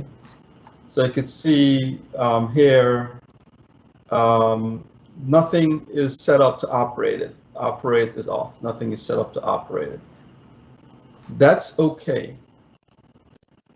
Once you've selected trip on the phase TOC element here, it automatically will hit that relay. You do not have to come in and program it in the operate. The relay internal logic, once it sees that TOC2 is set up for trip, it will automatically hit that trip contact. So you don't need to go in and set it up in this screen. Now this operate here is if you had some like special type of logic or something that you've created in the relay, And then you wanted to include that logic to also trip the relay in addition to the TOC or any elements that you've set up with the function to trip. So, and then I say I want to set up it for 2 times CT. So when you set up the 8 series relay, it's always a unit of CT. So if it's a 1 amp or 5 amp CT, so for a 5 amp CT, this pickup is going to be 10 amps. For a 1 amp CT, it's going to be 2 amps. And of course, if for example, if it's a 2005, then it's a 4000 pickup, or if it's a 1005, it's 2000 pickup, and so on. Then the curve is what type of curve you need to select so that you're coordinating properly, right? So I'm going to select very inverse. And the time dial, how do we move that curve up and down? I don't just remind you of that. There we go. So remember, this curve is the one that's here. Let me just make it a little bit bigger here so you can see it. So this is one particular curve. So say, example, this is a very inverse curve or inverse curve. The time dial is just shifting the curve up or down. So it's increasing or decreasing the trip time of that curve that you've selected. So higher time dial will give it a longer trip time. Lower time dial will give it a lower trip time. So if this element is coordinating with something downstream, then I might see a time dial between 2 to 4, right? Because I need to coordinate with something downstream. If I'm not coordinating with anything, I might see a time dial of less than 1 because I want to trip as soon as possible. Important that you set up the targets to latch if that element is being used for tripping, if you want to see the target on the screen after the event. So you want to go in front of the relay, you want to look at the targets, you want to tell what operated for that event. You need to set that event to latch in. Otherwise, if the breaker trips and the event clears, the fault current goes away, it will automatically reset if this is not set to latch. So I'm going to save that.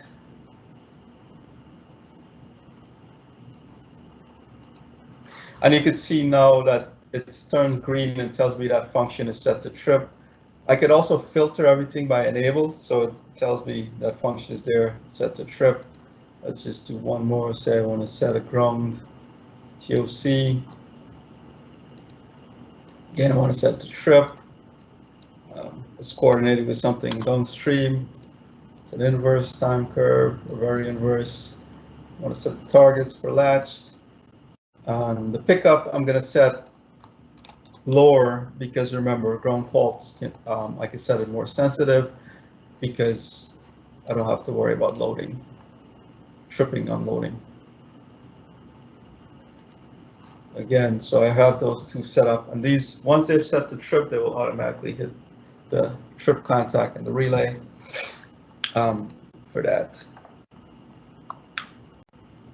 So another question that came up is when replacing a 750 relay with an 850 relay, what is the recommended way of transferring the protection settings? So let's briefly do that by going through an example of creating a new setting. So you have a relay, you want to create a new setting. So first thing you do is you right click in your offline window and you say new settings. Then of course you have to know the model number of the relay that you're going to put, but in the bottom here, it's pretty cool. We actually tell you what the model numbers mean. So if you click through this, so I'm going to say it's an 850D, it's a 5 amp CT, and I have 2 sets of CTs, a ground 5 amp ground CT. I have a high voltage power supply. I have some RTDs in there. I have a normal IO. I want to have a second IO card in there because I'm maybe trip multiple breaker because this is a 850D, so I might be tripping 2 breakers with it. Go through all of this. So I can create my model. Once I create my model, then I can click on OK, and it will create a relay, a blank relay file, a default relay setting file that I can then manipulate. However, if I'm converting a 750 to an 850, what I do is I click on this bottom where it says initialize setting from SR settings file. I put a check mark there. and I click and I browse to where that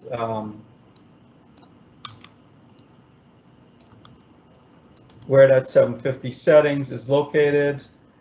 And then once I've located that 750 settings, I click on OK.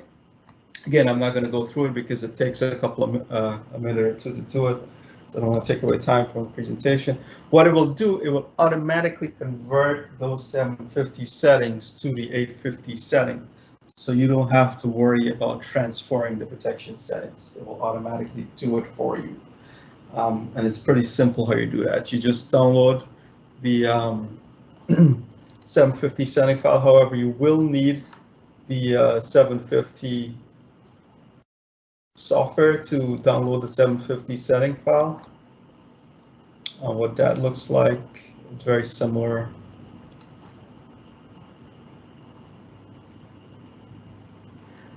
It's called 750-760, and it's very similar to the 850. It has an online offline window. You quick connect to the 750, you download the setting file, and you save the setting file on your computer, and so that you can then convert it to the 850. And to save the setting file, similar with the 750, 850, to save the setting file on your computer, you just right click on it and you click on read set device data.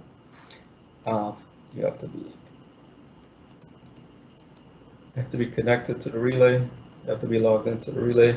You tell it what where you want to save it. I'm just going to say test for now, and then we'll start reading it. So you notice that to read the setting file, I don't need admin right. I logged in as the observer, and I'm able to read the setting file. So make changes when I want to write, say for example, I make changes to that setting file, I want to write that setting file back to the relay, then I need to log in as admin.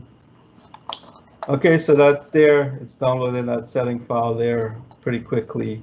And the folder that downloads it too, if you highlight it, it'll tell you what the folder it is in, so you can then copy that and email it to somebody if need be. And the same thing with the 750, and then you can then convert that 750 to the 850 setting file. So another question, Paul, are there any questions that I should address that came in the live chat?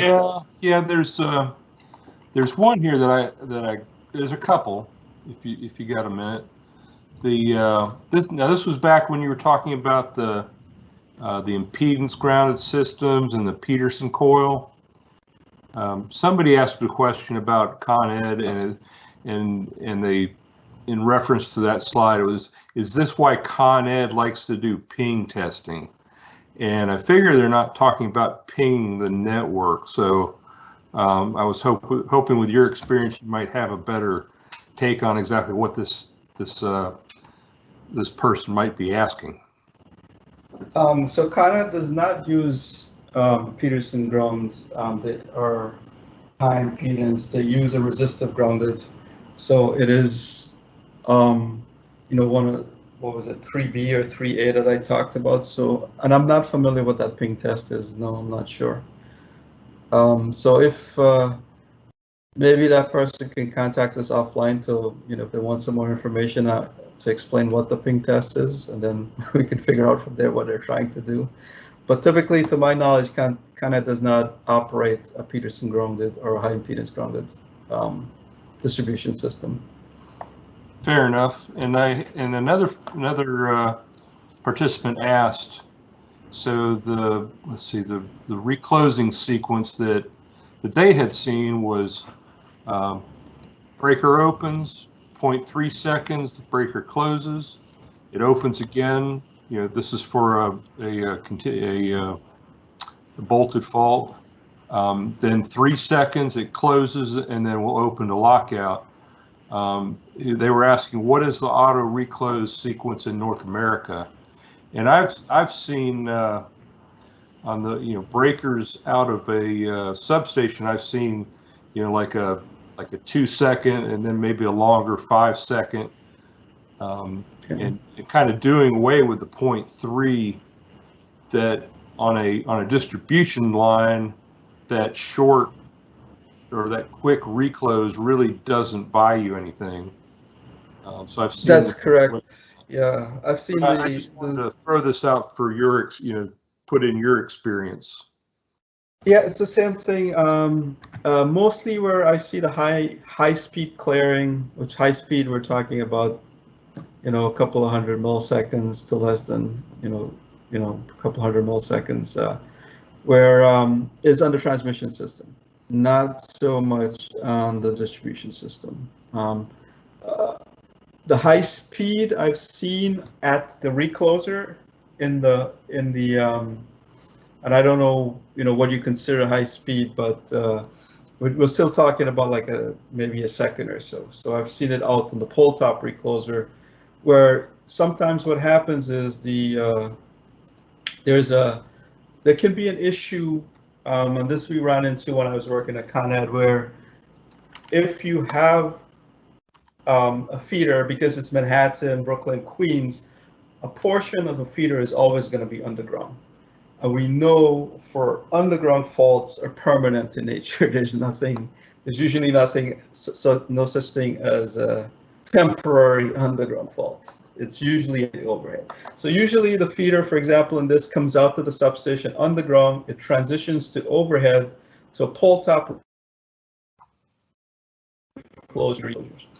So the problem is, because the feeder breaker is coordinating with that pole top reclosure, it becomes slow. So if we have a fault on the underground portion of that feeder, it can take a long time to clear. The problem we had was there's feeders share manhole. So multiple feeders in a single manhole. You have somebody working in a manhole on a different feeder, and that feeder adjacent faults in that same manhole, and it doesn't get cleared fairly quickly. That's a dangerous condition for that person in the manhole. The copper melts, the insulation melts, it can cause dangerous toxic fumes apart from the arc flash issues. So it's a dangerous condition. So what we ended up doing was we set the recloser had a high speed curve. So we set the recloser in a high speed curve. And we set the relay to coordinate with that high speed curve so that the relay will trip faster so it does not have to coordinate with the slow speed curve of the recloser. The problem happens is if the recloser does operate on the high speed curve and it closes back in, the recloser now switches to a slow curve. Now, if the feeder relay is still on the high speed curve, when that recloser relay closes back in its slow curve, it's going to trip. Again, not the desirable situation. So we had to develop some special, and this is where microprocessor relay helps a lot.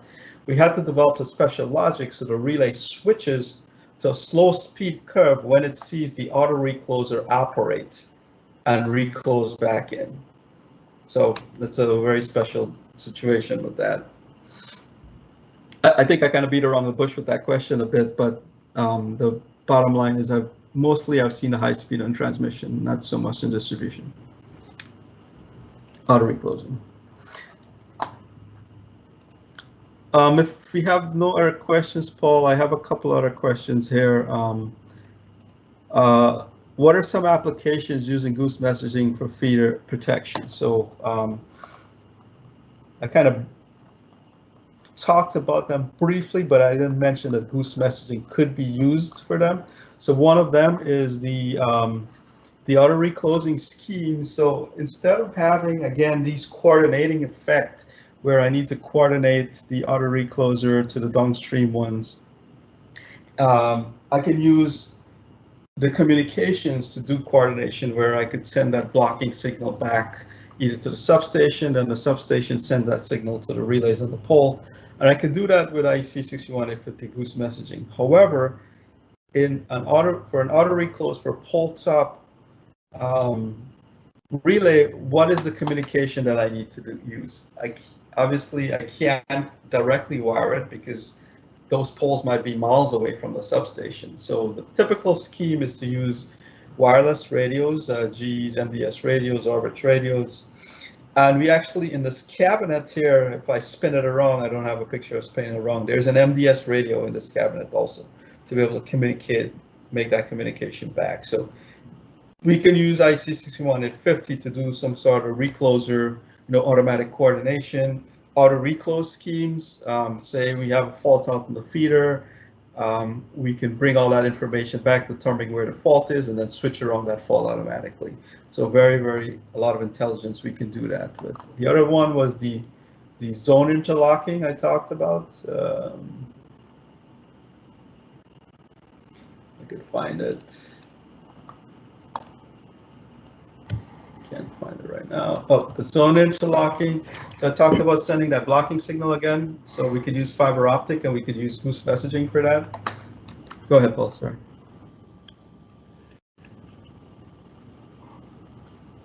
Did you try to say something, Paul? No, that wasn't me. Sorry. Okay, sorry. Mike, you may also want to mention a main time main scheme using 61850.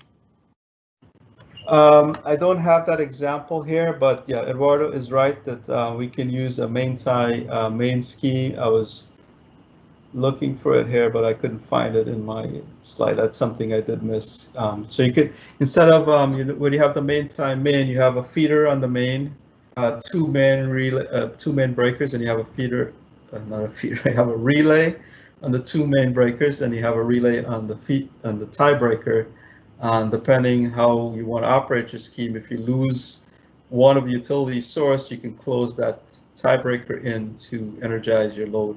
And typical is you need to know, the status of the sources, and you need to know the status of the main and the voltage sources. So what you typically would do, you'd wire contacts between those relays, and it could be like 7 or 8 contacts that you have to wire. So you can replace all of those contact wiring with IC 61850 boost messaging. The beauty of it is you just have to run one, fiber optic cable, maybe a switch to be able to do that, and you eliminate all the wire pulling that you have to do, wire termination, wire testing that you have to do. The communication scheme, any communication scheme, is constantly monitored. Right? It's constantly monitored in real time. So if there's a problem in the comm scheme, you get an alarm in the relay right away. If there's a break in the wire in the field, if you had a wiring scheme, you had a break in the wiring in the field, you wouldn't know about it until something happens, right? You call upon for a main time main scheme to operate, to switch the tiebreaker in, and it didn't, because you had a break somewhere in the wiring, and you didn't know about it until it was too late. With a comm scheme, it's constantly monitored, and you'll know about any issues right away.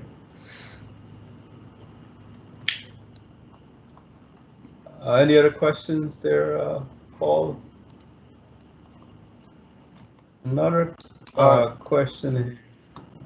Now you go ahead. I've been just having my own little conversation here with everybody. So. Okay. So one of the questions: what are some what components that need to be considered when we're determining coordination time? So that's a good question. I mentioned 0.3 to 0.4 seconds, but I never really mentioned what went into that. And so basically, obviously the time the relay takes to operate, close the contact, the time the breaker takes to open, so whether it's a 4-cycle breaker, a 5-cycle breaker, and some safety margin.